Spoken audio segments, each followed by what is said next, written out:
Gold just crossed $5,000. For the first time in human history, Russia's central bank chief just went on record. No dollar return, ever. But here's what they're not telling you. Bloomberg published a story yesterday that crashed markets within minutes. The entire article, fabricated. Russia confirmed it never happened. While you were distracted by the fake news, China quietly banned the one mechanism that's kept gold suppressed for decades. The Shanghai premium just hit $9 over Western spot. Physical metal is separating from paper contracts, and the business community has less than welcome to financial crisis explained. If you've been watching the markets long enough to remember when news actually meant something, when a handshake closed deals and a man's word carried weight, then you understand why what I'm about to share matters. Do me a favor, hit that subscribe button like you'd seal an envelope on an important letter, because what's unfolding right now won't wait for the evening news to confirm it. And before we dive deep, drop a comment below. Which country are you watching this from? I want to know where in the world people are still paying attention. Now, let's talk about what just broke. On February 13th, 2025, Elvira Nabiullina stood before Russian media outlets and delivered a statement that most Western analysts chose to ignore. The governor of the Central Bank of Russia made it explicitly clear Russia is not returning to the dollar system. Not now, not ever. The confirmation wasn't dramatic. No podium pounding, no theatrical declarations. Just cold, calculated economic reality delivered in the measured tone of someone who's already made irreversible decisions. But here's what makes this moment historically significant. Nabiullina wasn't responding to speculation. She was correcting a fabricated narrative that had temporarily destabilized precious metals markets just hours earlier.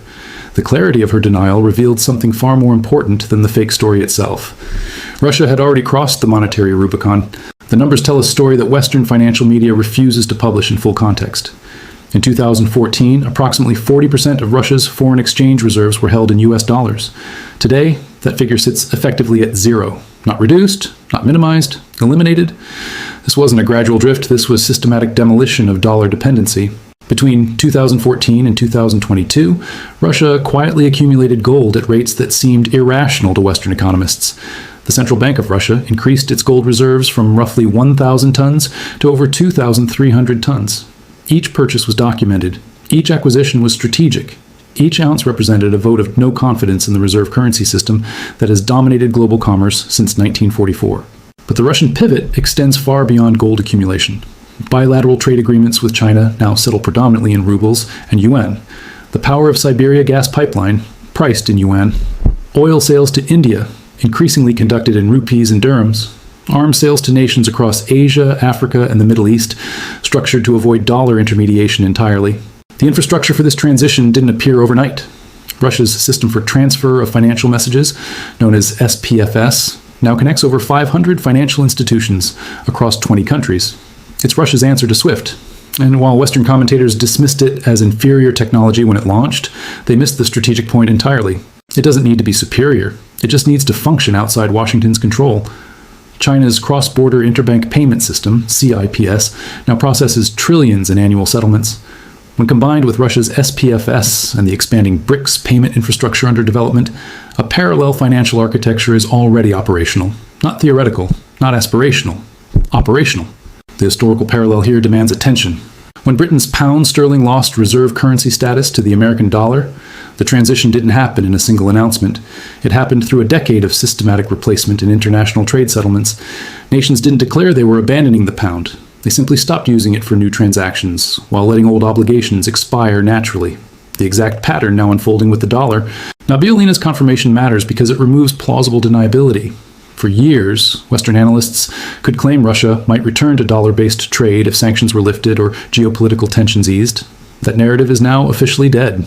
Russia's finance ministry recently reported that approximately 85% of Russian international trade now occurs in currencies other than the dollar or euro. 5 years ago, that figure was less than 30%. The acceleration is unmistakable. But here's the detail that separates casual observation from strategic analysis. Russia isn't simply abandoning the dollar. Russia is actively building redundant systems that make dollar re-entry structurally impossible even if desired. The central bank digital ruble entered pilot phases in 2023. Integration with Chinese digital yuan systems is documented and ongoing. The technological infrastructure being deployed creates irreversible pathway dependencies. When Nabiullina confirmed no dollar return, she wasn't making a political statement. She was acknowledging engineering reality. The business implications extend beyond Russian borders. Every nation watching this transition must now calculate their own dollar dependency risk. If the world's 11th largest economy can completely exit dollar systems and maintain economic function, the precedent is set. The question is no longer whether alternative monetary systems can work. The question is, how many nations will follow Russia's blueprint before the tipping point arrives? And that tipping point may be closer than most financial advisors are prepared to admit. Because while Nabiullina was confirming Russia's monetary independence, something else was happening in precious metals markets that would expose just how fragile the current system has become. At 9:47 a.m. Eastern Standard Time on February 12th, Bloomberg terminal subscribers received a notification that would trigger over $18 billion in precious metals contract liquidations within the next 90 minutes. The headline read, "Russia exploring return to dollar-based trade settlements." Within seconds, algorithmic trading systems parsed the headline. Gold futures dropped $130 per ounce in 4 minutes. Silver collapsed $3.70 in the same time frame. Fortunes evaporated before human traders could even read the full article. But here's where this incident transforms from simple misreporting into something far more concerning. The article cited sources familiar with ongoing discussions between Russian officials and Western financial institutions. It referenced preliminary talks about gradually reintegrating Russia into dollar-denominated commodity markets. The language was carefully constructed, vague enough to provide deniability, specific enough to sound credible. By 10:15 a.m., the Russian central bank issued a terse statement through TASS news agency. No such discussions exist. No such talks have occurred. The entire premise is false. Elvira Nabiullina herself appeared before media the following day to personally refute the claims. Not through a press release, not through a spokesperson. The governor of Russia's central bank took the unusual step of directly addressing what she termed false information designed to destabilize markets. Let that detail register for a moment. A central bank chief personally refuting a Bloomberg article. That doesn't happen over minor mischaracterization. That happens when deliberate fabrication crosses into market manipulation territory. The mechanics of what occurred reveal sophisticated understanding of modern trading infrastructure. Approximately 68% of gold and silver futures trading volume now occurs through algorithmic systems that execute based on headline scanning and natural language processing. These systems don't fact-check. They don't verify sources.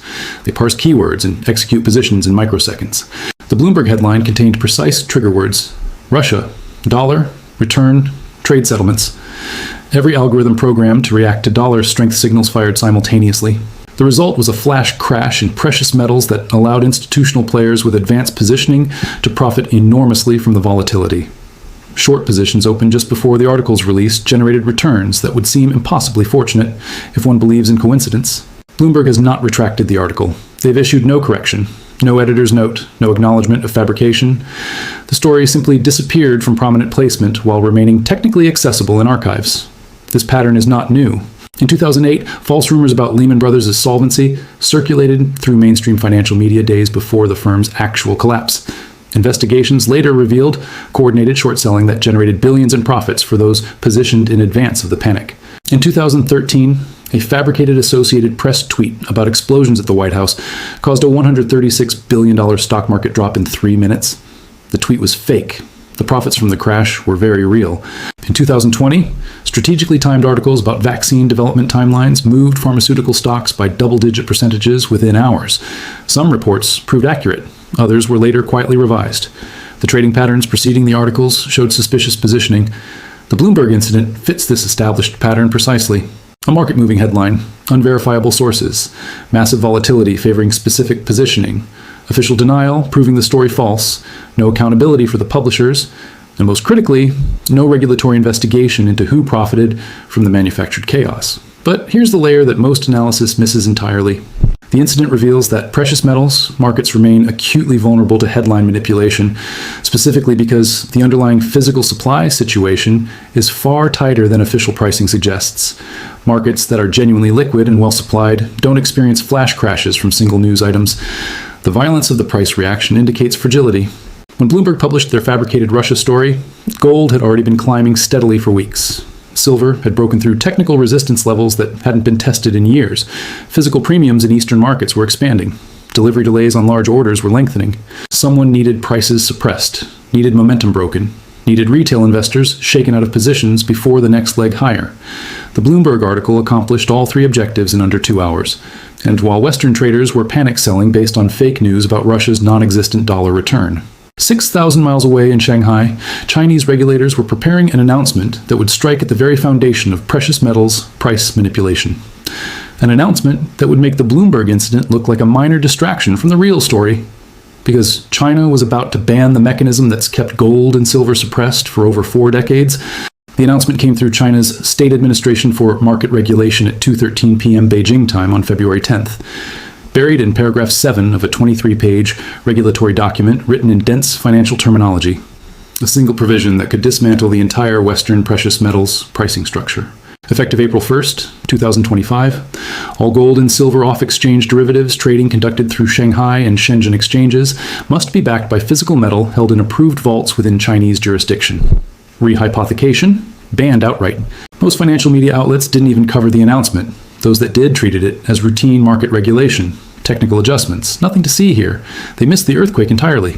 To understand why this matters, one must first understand what rehypothecation actually means in precious metals markets. Rehypothecation is the practice of using the same physical asset as collateral for multiple financial contracts simultaneously. A single gold bar sitting in a London vault can serve as the backing for 10 different paper contracts, sometimes 20. In extreme cases documented during the 2008 financial crisis, over 40 claims existed against single physical assets. It's not illegal.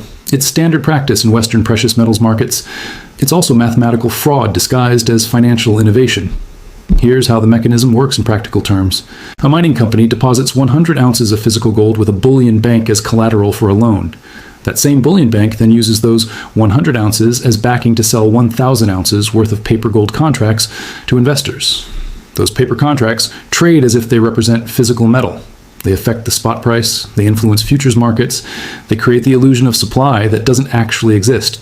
The leverage ratios in London's bullion market have been estimated by independent analysts at anywhere from 92 to 1 up to 550 to 1 in some derivative structures, meaning for every ounce of physical gold that actually exists in vaults, there are potentially 550 ounces worth of paper claims trading in markets. This system works perfectly fine until someone demands a physical delivery. China just announced they're demanding physical delivery. The regulatory language is precise and unambiguous. Any off-exchange precious metals derivative contract must be backed by physical metal held in vaults, subject to Chinese regulatory inspection.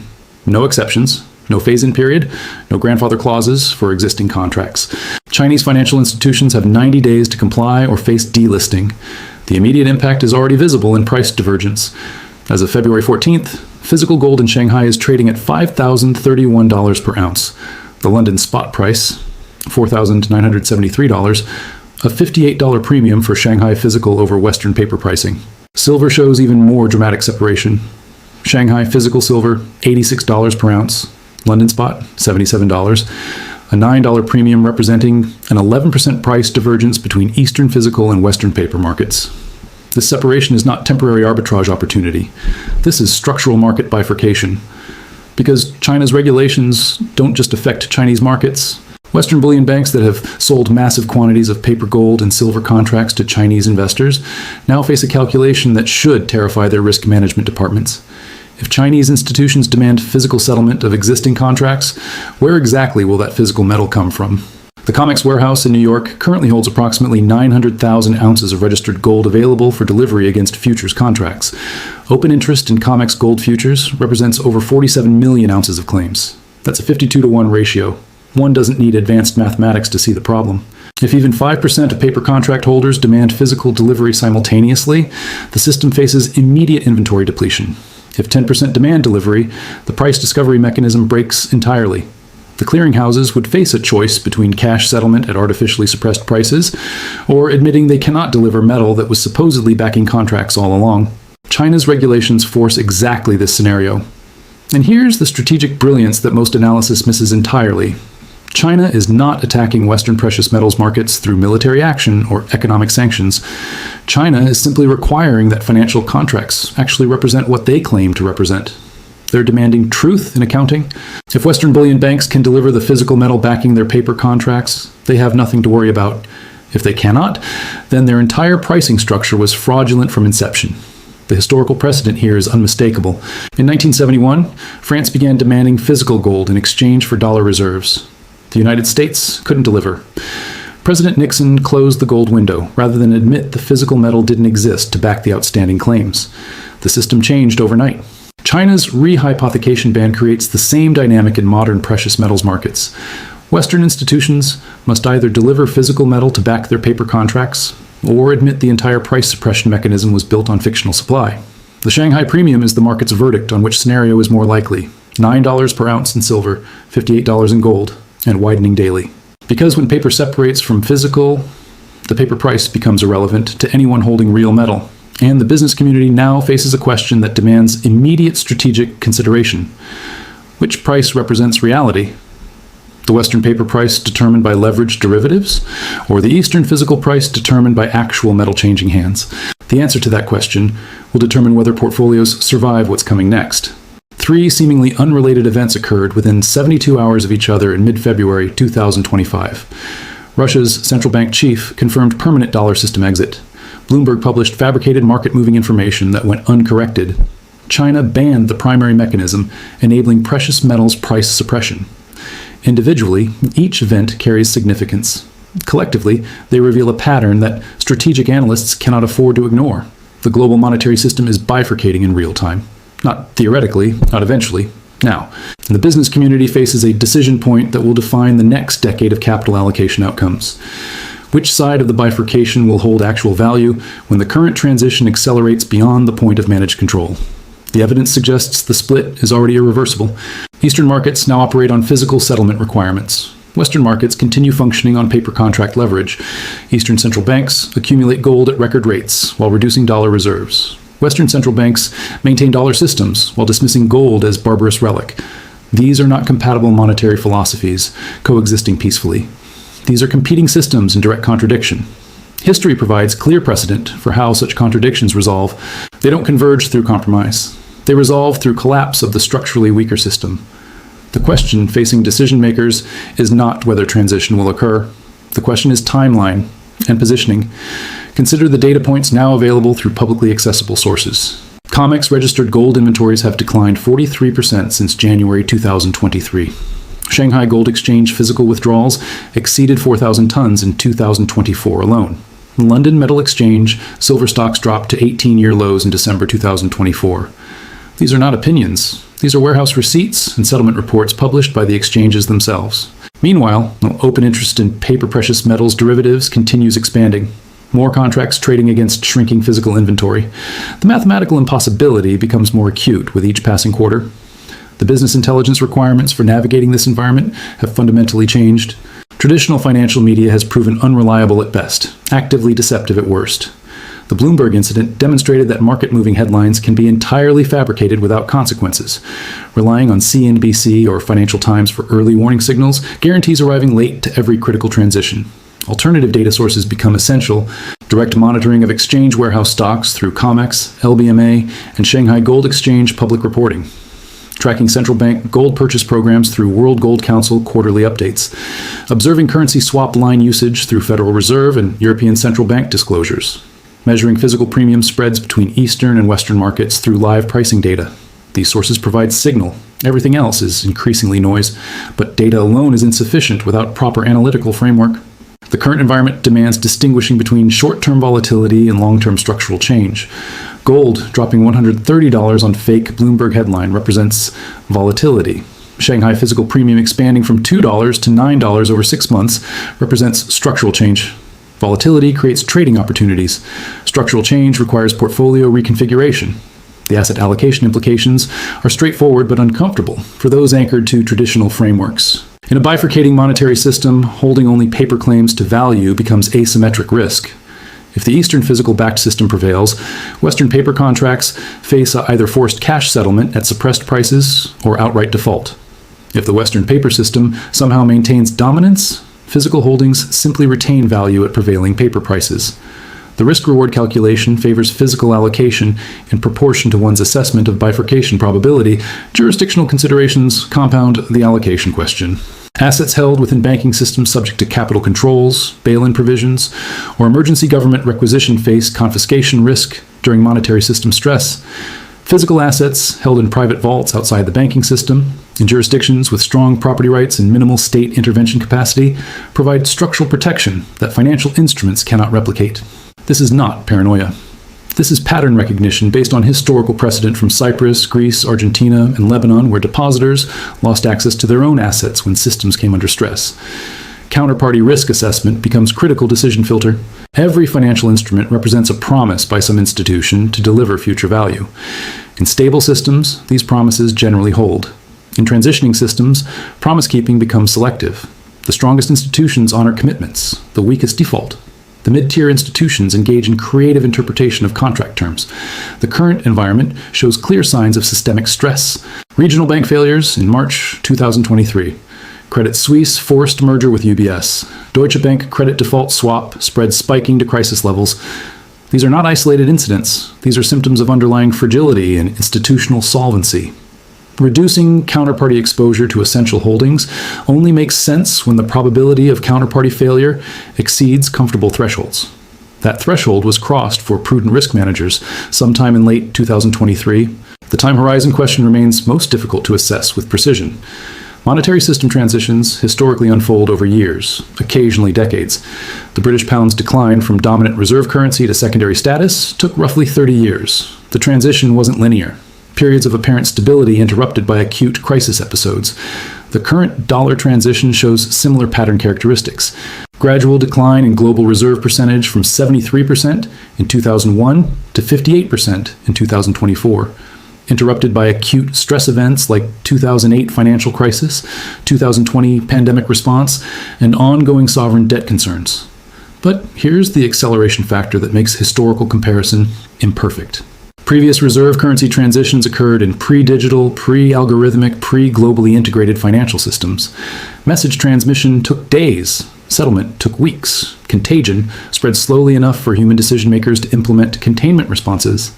Modern financial systems operate at electronic speed. Contagion propagates globally in milliseconds. The same technology that enabled unprecedented efficiency in stable conditions creates unprecedented fragility during transitions. When the next acute phase begins, and the evidence strongly suggests one is building, the window for defensive positioning will be measured in hours, not months. This brings the analysis to its uncomfortable conclusion. The business community faces asymmetric information environment where mainstream sources provide either outdated analysis or active misdirection. The financial infrastructure shows clear bifurcation into incompatible Eastern and Western systems.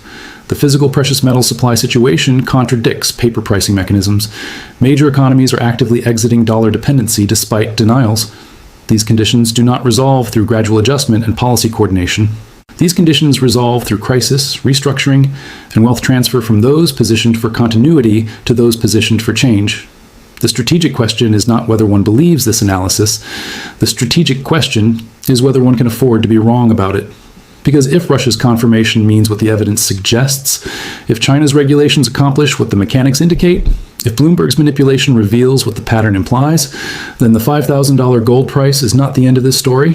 It's the beginning of the repricing phase. And those still holding paper claims when physical settlement becomes mandatory will learn exactly what their contracts were actually worth all along.